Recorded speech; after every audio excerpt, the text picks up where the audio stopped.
बिस्मिल्लाहिर्रहमानिर्रहीम। नूर Islamic teacher के मुअज़्ज़ज़ नाज़रीन और सामईन, उम्मीद है आप सब खैरियत से होंगे। आज हम बात करेंगे दुश्मन से हिफाजत की, दुश्मन से नजात के बारे में कि हम दुश्मन से हिफाजत किस तरह से हासिल कर सकते हैं, दुश्मन से नजात हम किस तरह से हासिल कर सकते हैं। ये अमल हर किसी की ज़रूरत है। हमारे बहुत सारे दुश्मन होते हैं जो हसद की बिना के ऊपर बन जाते हैं। बहुत से दुश्मन जिनको हम जानते हैं, बहुत से ऐसे होते हैं जिनको हम नहीं जानते। देखे अनदेखे, जाने अनजाने, बहुत से ऐसे मामला हमारे सामने आते रहते हैं। तो आप ये अमल अगर करते हैं यकीन कामिल के साथ, जिस तरह मैं आपको बताऊं उस तरह से करते हैं, तो इंशाअल्लाह ताला दुश्मन से आपकी हिफाजत भी होगी, दुश्मन से आपको नजात भी मिलेगी, दुश्मन अपनी तमाम तर साजिशों में नाकाम होगा, कभी भी आपको वो नुकसान नहीं पहुंचा सकेगा इंशाअल्लाह ताला। लेकिन एक बात का ख्याल रखें, कभी भी किसी गलत नजरिए के साथ और किसी को नुकसान पहुंचाने की नीयत के साथ आप कोई भी अमल मत कीजिए खाम खाम है। यानी जुल्मन किसी के ऊपर आप कोई भी अमल ना करें।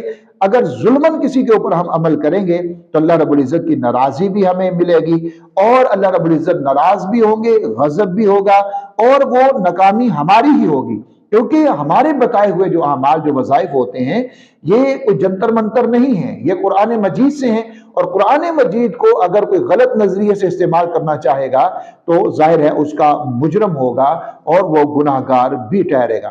तो आपने ये अमल करना कौन सा है, किस तरह से करना है, इसको अच्छे तरीके से समझ लीजिए। एक तो ये कि आप सदके को अपना मामूल बनाएं। याद रखें, जो बंदा सदके को अपना मामूल रखता है और हमेशा सदका करता रहता है, कोई भी दुश्मन जाहिरी पोशीदा जाना अनजाना किसी भी तरह का कोई भी जो दुश्मन है वो उस बंदे का नुकसान कभी भी नहीं कर सकता।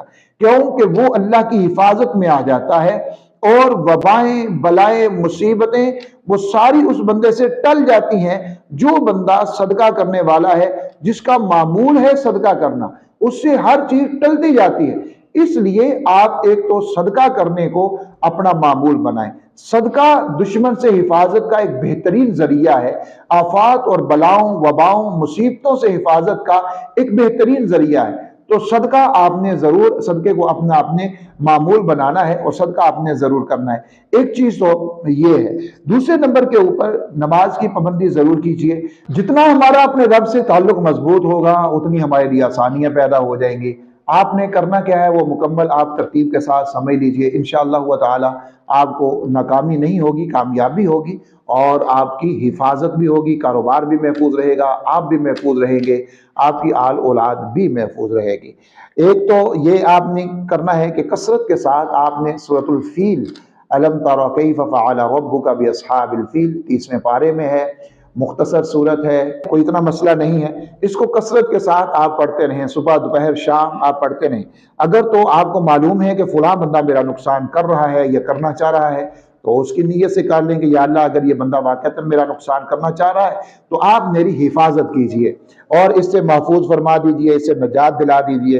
एक तो ये करना है। दूसरा ये कि जब भी आप सुन्नतें या नवाफिल पढ़ें तो सुन्नत और नवाफिल में आपने सूरह अलम नशरह पहली रकत के अंदर और दूसरी के अंदर सूरतुल फील को ही पढ़ना है। यानी आप नवाफिल की पहली रकत में सूरह अलम नशरह को पढ़ेंगे, दूसरी रकत के अंदर आप सूरतुल फील को पढ़ेंगे। तीसरा काम आपने ये करना है, हर नमाज के बाद आपने 21 मरतबा सूरतुल कौसर, बड़ी मुख्तसर है, बड़े आराम से पढ़ी जा सकती है, तो सूरतुल कौसर को आपने हर नमाज के बाद 21 मरतबा पढ़ना है।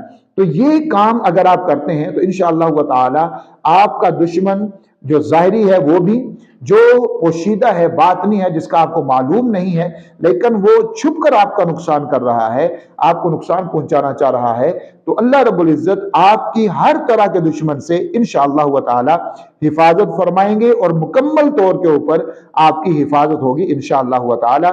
इस अमल को आप यकीन कामिल के साथ कीजिए और सदका आप जरूर देते रहें कि सदका जो होता है ये वबाओं को बलाओं को टालता है और इंसान अल्लाह रब्बुल इज्जत की हिफाजत में रहता है। इस वीडियो को शेयर भी कीजिए, दूसरे लोग भी इस्तेफादा कर सकें। अपना ख्याल रखें। अल्लाह हाफिज।